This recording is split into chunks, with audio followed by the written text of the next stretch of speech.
আবরার ফাহাদ এই দেশের প্রজন্মকে, এই দেশের তরুণ প্রজন্মকে নতুন ভাবে উজ্জীবিত করেছে। আধিপত্যবাদের বিরুদ্ধে, আগ্রাসনের বিরুদ্ধে কিভাবে কথা বলতে হয়, কিভাবে আমাদের ন্যায্যতা ইনশিওর করতে হয়, সেটা আমরা আবরার ফাহাদের তার প্রতিবাদ প্রতিরোধ এবং তার অ্যাক্টিভিটি থেকে আমরা দেখতে পাই। আজকের যে জুলাই বিপ্লব হয়েছে, সেই জুলাই বিপ্লবের বীজটা মূলত শহীদ আবরার ফাহাদ বপন করে দিয়েছিল। এবং আবরার ফাহাদের শাহাদাত পরবর্তী আপনারা দেখতে পান বাংলাদেশের প্রতিটি ক্যাম্পাসে ক্যাম্পাসে একটা প্রজন্ম তৈরি হয়ে গেছে।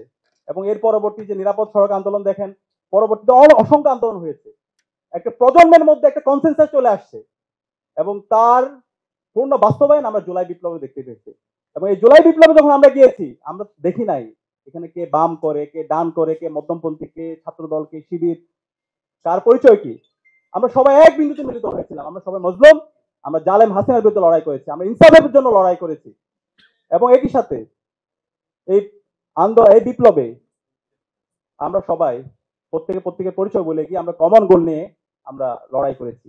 এবং এই ক্ষেত্রে আমাদের প্রেরণার বাতি করছিল আমাদের শহীদ আবরার। এবং একই সাথে আমরা যদি দেখতে পাই যারা শহীদ হয়েছে, শহীদ আবু সাইদ, শহীদ ওয়াসিম, শহীদ শান্ত, শহীদ আলী রায়হান, সকল শহীদদের আকাঙ্ক্ষা, সকল শহীদদের যে স্পিরিট, সেটা আবরার ফাহাদ যে চেতনা লালন করতো, যে আকাঙ্ক্ষা লালন করতো, সে একই আকাঙ্ক্ষা সবাই লালন করতো।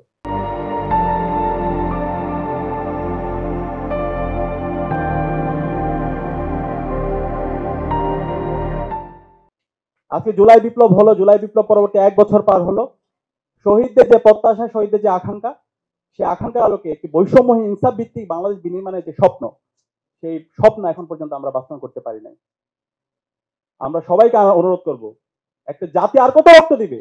54 বছরে তো আমরা কম রক্ত দিই। জুলাই বিপ্লবে এত রক্ত দেওয়ার পরও, 2000 ভাই বোনের শাহাদতের পরও, 40,000 ভাই বোনের পঙ্গু হওয়ার পরও আমরা যদি আমাদের এই বাংলাদেশটাকে একটা নেশন করতে না পারি, একটা জাতীয় ঐক্যমতে আসতে না পারি, তাহলে আমরা কখন পারবো? আমি সবাইকে অনুরোধ করবো, ডাকসুর পক্ষ থেকে আমি সারা বাংলাদেশের সকল মুক্তিকামী শিক্ষার্থী, ছাত্র জনতাকে, সকল রাজনৈতিক দল, ছাত্র সংগঠন, সকল মানবাধিকার কর্মী, অ্যাক্টিভিস্ট, সবাইকে আমি অনুরোধ করবো এখনই সময় আমাদের জাতীয় ঐক্যমতে আসার। আমাদের ফরেন পলিসি কি হবে সেটা আমাদের এখন একসাথে ঠিক করতে হবে। আমাদের রাজনৈতিক যে প্রতিষ্ঠানগুলো আছে, সে প্রতিষ্ঠানগুলোকে শক্তিশালী করার জন্য আমাদেরকে ঐক্যবদ্ধ হইতে হবে। এরপরে আমার রাজনৈতিক আদর্শ থাকবে, আমার রাজনৈতিক ভিন্নতা থাকবে, আমাদের মধ্যে ডিবেট হবে, কিন্তু ন্যাশন প্রশ্নে আমরা যেন সবাই এক থাকি, বাংলাদেশ প্রশ্নে যেন আমরা এক থাকি, আমাদের ফরেন পলিসির জায়গায় যেন আমরা এক থাকি, ভারত প্রশ্নে যেন আমরা সবাই এক থাকি।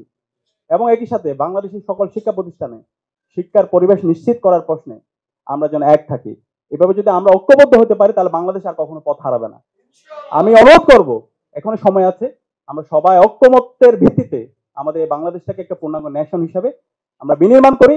আর এটা করতে যদি ব্যর্থ হয়, বাংলাদেশে যে রাজনৈতিক দল আছে, ছাত্র সংগঠনগুলো আছে, আমরা নিজেদের ক্ষতি করছি।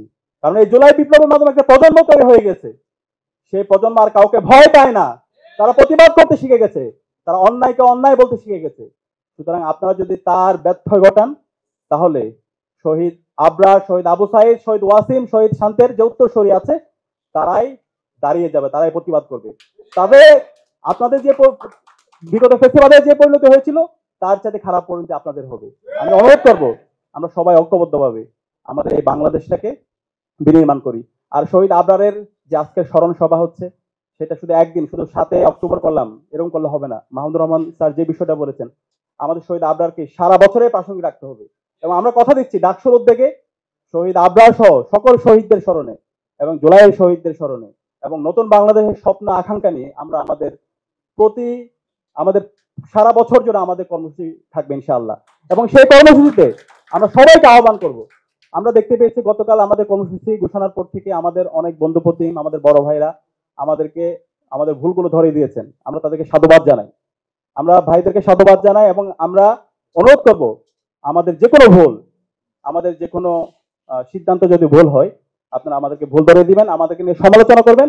আমাদের যে কোনো ধরনের যৌক্তিক সমালোচনাকে আমরা সাধুবাদ জানাই। এবং আমরা কথা দিচ্ছি, আমাদের যে প্রোগ্রামগুলো সামনে হবে, প্রত্যেক প্রোগ্রামে আমরা সবাইকে ধারণ করে আমরা সবাই একসাথে আমাদের এই স্বপ্নের বাংলাদেশ বিনির্মাণ করবো ইনশাআল্লাহ।